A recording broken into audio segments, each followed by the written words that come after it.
Halo teman-teman, pasti kalian udah pernah tahu dong yang namanya Pancasila. Pancasila yang udah kita kenal sejak kita duduk di bangku SD. Gak jarang juga warga negara Indonesia itu udah hafal loh dengan yang namanya Pancasila. Tapi kalian tahu gak sih, filosofi apa yang ada di balik Pancasila tersebut? Nah, ada pepatah yang mengatakan bahwa tak kenal maka tak sayang. Maka dari itu, yuk kita kenalan dengan filosofi di balik Pancasila menurut Bung Karno. Selama 3 hari, sudah banyak dari kita yang berpidato saja. Tapi, belum ada yang bisa menjawab pertanyaan saudara Ketua Dr. Rajiman, apa dasar negara kita? Di sini, izinkanlah saya menjawab pertanyaan saudara Ketua, apa dasar negara kita? Dalam pembukaan pidatonya, beliau menyatakan bahwa apa yang dicari selama persidangan itu belum ditemukan. Kemudian beliau menyampaikan bahwa yang sebenarnya dicari adalah filosofis Grundslag. Filosofis Grundslag adalah fundament, filsafat, pikiran yang sedalam-dalamnya, jiwa, hasrat yang sedalam-dalamnya, yang di atasnya akan didirikan sebuah negara Indonesia yang kekal dan abadi. Nah, dari pendapatnya tadi, itu bisa disimpulkan bahwa sebenarnya yang dibutuhkan Indonesia itu adalah pedoman untuk mencapai Indonesia yang merdeka.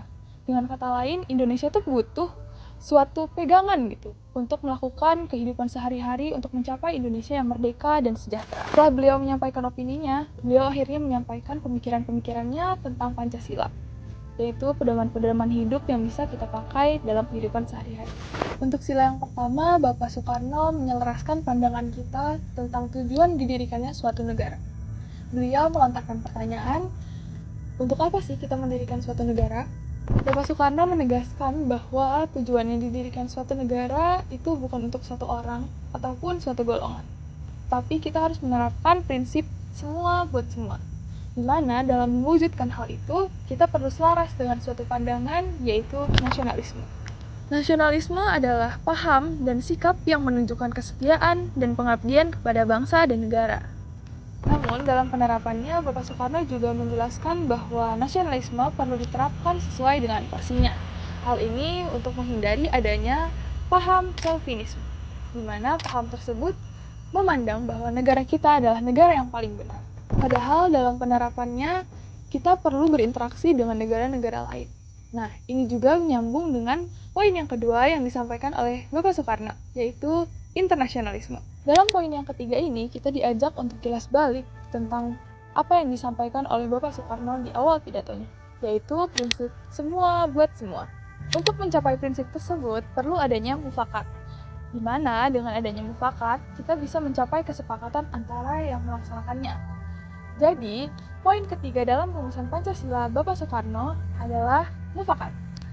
Dalam menjelaskan poin yang keempat, Bapak Soekarno mengawalinya dengan sebuah opini, bahwa selama 4 hari persidangan, belum ada yang menjelaskan tentang kesejahteraan sosial. Hal tersebut kembali ditegaskan oleh Bapak Soekarno melalui sebuah pertanyaan. Apakah kita mau Indonesia merdeka, yang kaum kapitalisnya merajalela, atau yang semua rakyatnya sejahtera? Oleh karena itu, Bapak Soekarno mengangkat kesejahteraan sosial sebagai poin yang keempat dalam rumusan Pancasila. Nah, dan untuk menjalankan 4 poin yang telah kita bahas tadi, Bapak Soekarno merasa bahwa perlu adanya poin yang kelima, yaitu poin ketuhanan yang Maha Esa. Dengan adanya poin yang kelima ini, yaitu ketuhanan yang Maha Esa, akan timbulnya sifat toleransi antar umat beragama. Nah, sifat toleransi ini yang akan menyelaraskan 4 poin yang telah kita bahas pada awal tadi. Fakta unik bagi saya tentang rancangan Pancasila dari Bapak Soekarno ini terletak pada penggunaan kata perkatanya. Seperti yang kita tahu, rumusan Pancasila dari Bapak Soekarno dan juga Pancasila yang kita ketahui sekarang itu sangatlah berbeda. Namun, pada kenyataannya nilai-nilai yang terkandung dalam rumusan Pancasila yang Bapak Soekarno paparkan itu akhirnya dipakai dalam kehidupan berbangsa dan bernegara. Nah, itu tadi pembahasan singkat tentang rumusan Pancasila dari Bapak Soekarno.